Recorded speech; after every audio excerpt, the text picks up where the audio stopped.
गवई धीरेंद्र कृष्ण महाराजांच्या पाया पडायला गेले होते याचा मला प्रचंड शॉक बसला. कारण ते गवईंचे पुत्र आहेत अशी माझी समजूत आहे. रासू गवईंचे अनुभव मला थोडे वेगळे आहेत.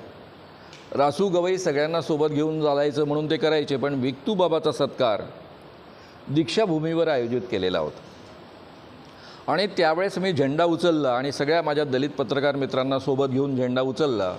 त्यामध्ये जगन मंजारी होते, सिद्धार्थ सोनटक्के नावाचे पत्रकार होते आणि आम्ही जाहीर आवाहन केलं की तुम्ही जर विक्तूबाबाचा सत्कार बाबासाहेब आंबेडकरांच्या दीक्षाभूमीवर केला तर आम्ही तुमच्या विरुद्ध आंदोलन करू. त्यावेळेस त्यांनी तो इमिजिएट रद्द केला. त्यांनी प्रतिष्ठेचा मुद्दा केला नाही. हाही माझा एका बाजूनं अनुभव आहे.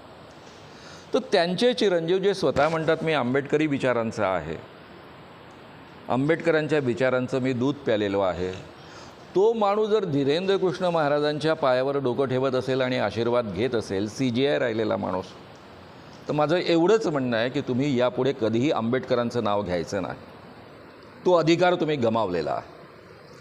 तोंडातनं पुन्हा डॉक्टर बाबासाहेब आंबेडकरांचं नावच काढू नका. त्यांचा नाव घेण्याचा अधिकार तुम्ही पूर्णतः गमावलेला आहे. एवढंच फक्त या निमित्तानं मी म्हणेन.